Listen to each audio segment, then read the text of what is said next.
Imagine this. You're home, it's quiet, maybe late. And then a knock, midnight. Not someone you know, not an animal.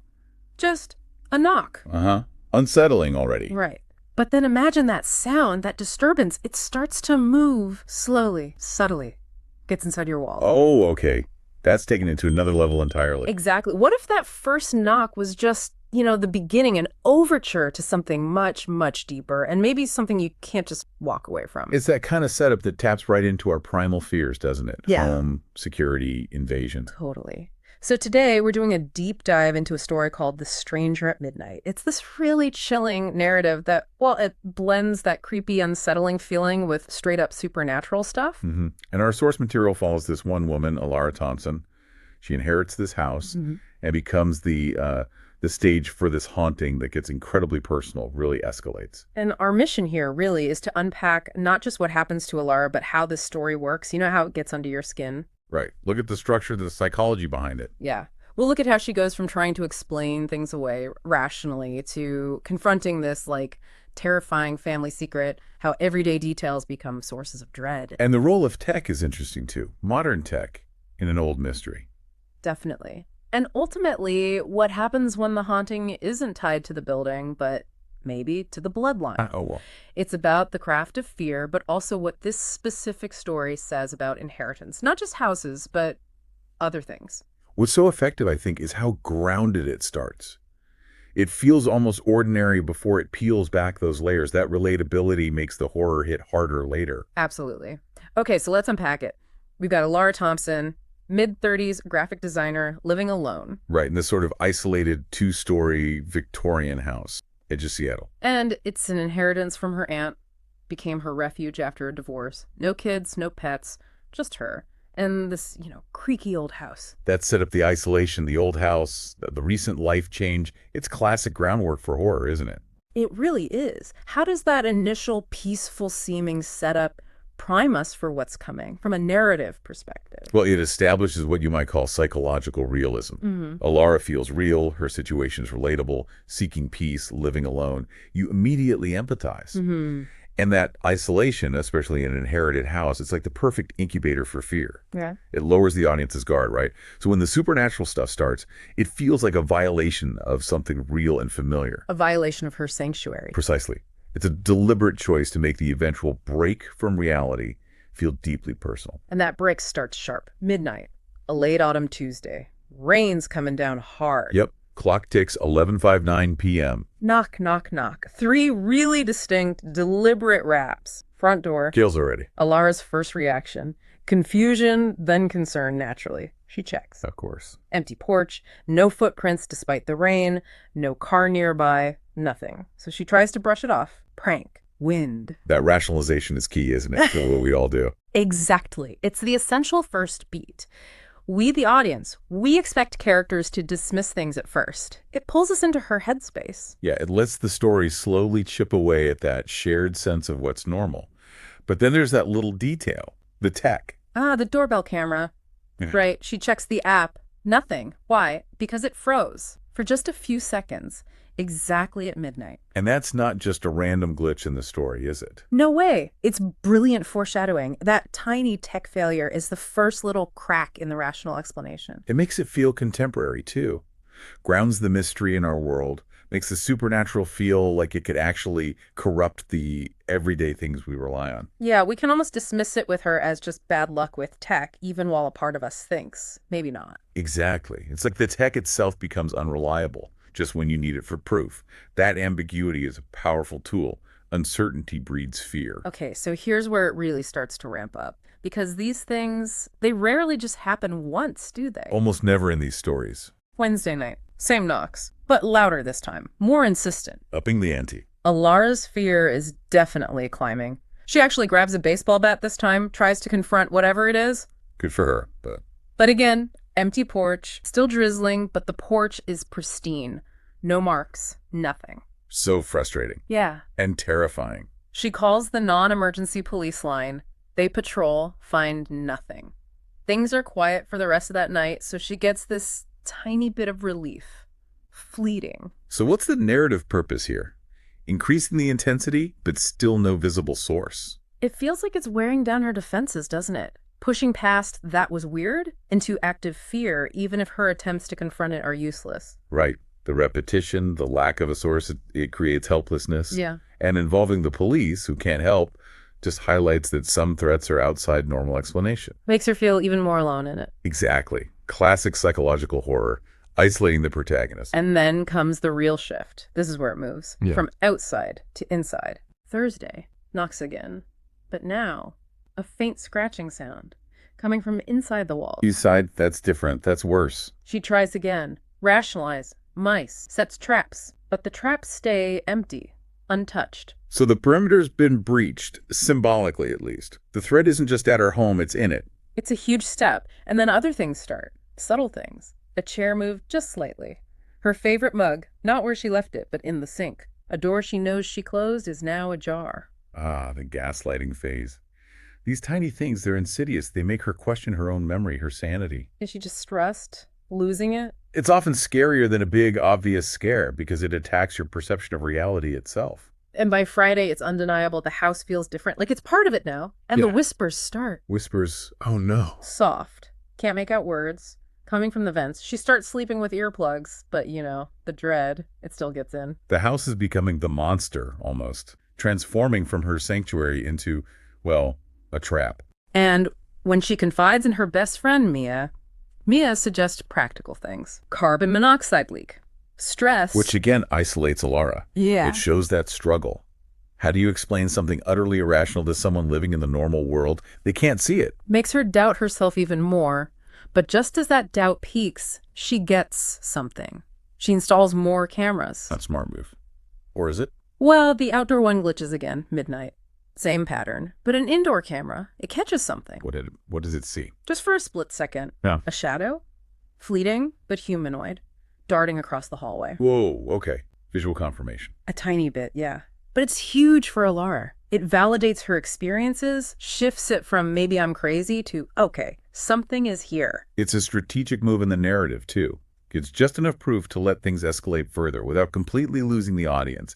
The entity goes from maybe just sounds and feelings to an actual, if brief, visible presence. Right. The camera, meant for control, ends up confirming the loss of it. And confirming the breach. Okay, well, hold on, because Saturday, everything just explodes. Elara barricades herself in her bedroom. Total horror movie move, right? Trying to create one safe space. Desperation move. The knocks come, midnight.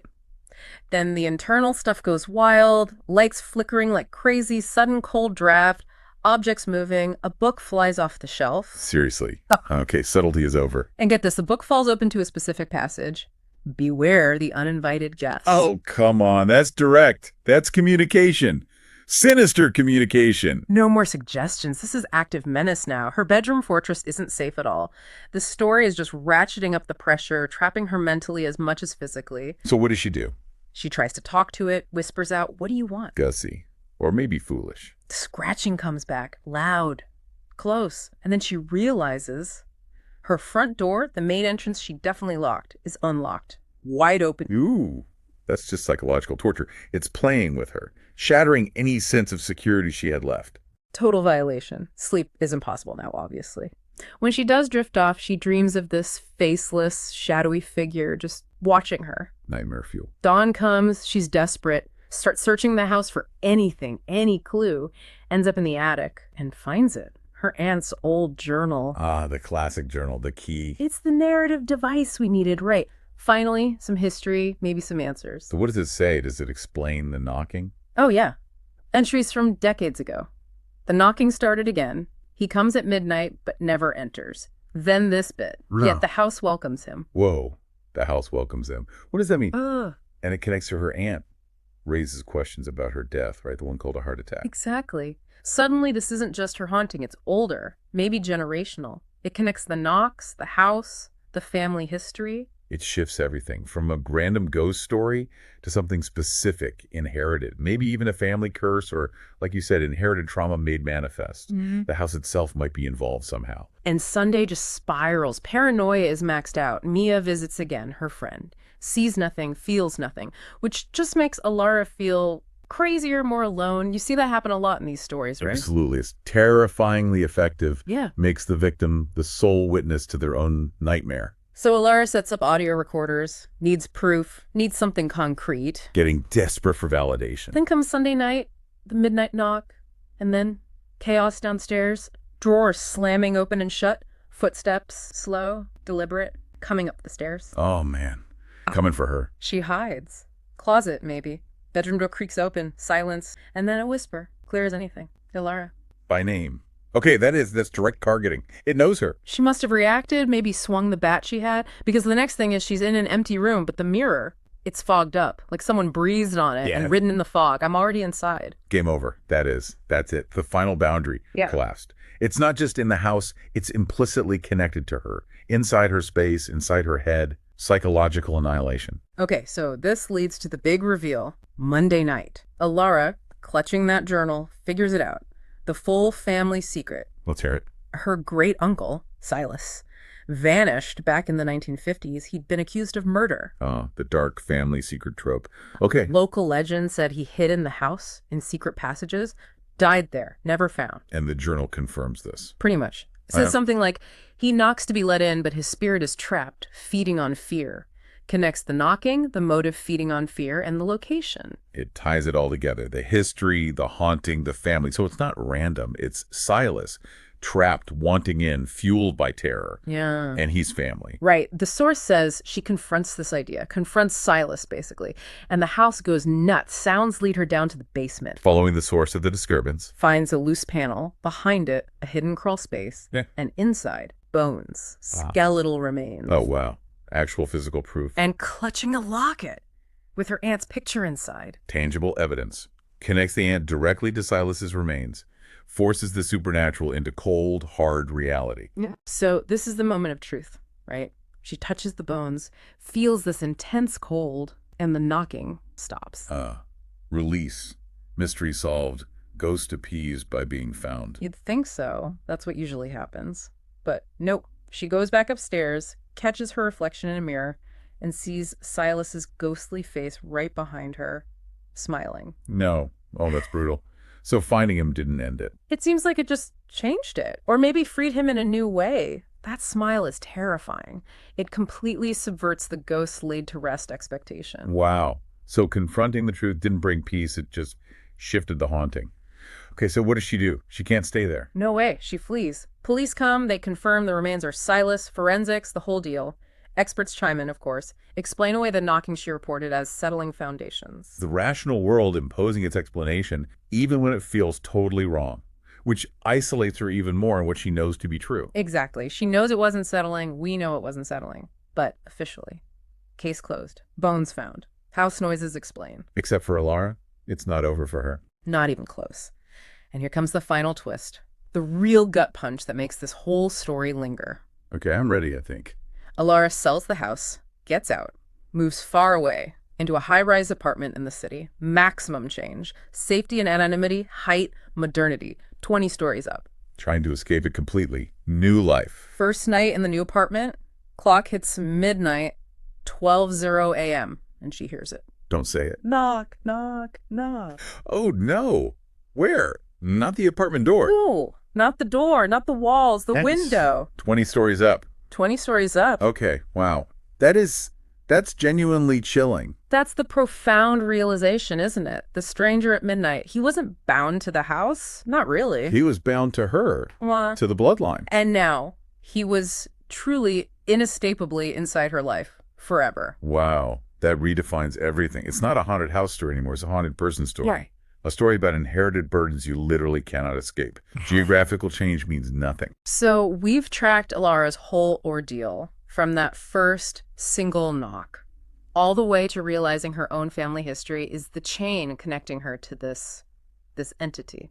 And looking at how the narrative did that, the slow creep of fear, the isolation, the use of tech, the journal, the twist ending, it's incredibly effective storytelling. It really makes you question, what does home or sanctuary even mean if the threat isn't outside, but carried within you, linked to your ancestors? Right. What do we really inherit? Beyond the obvious things like property or genes, This story suggests maybe we inherit legacies, even terrifying ones, that we can't just sell or move away from. So here's something to maybe mull over. This idea of a haunting that isn't tied to a place, but to a person, woven right into who they are, into their blood.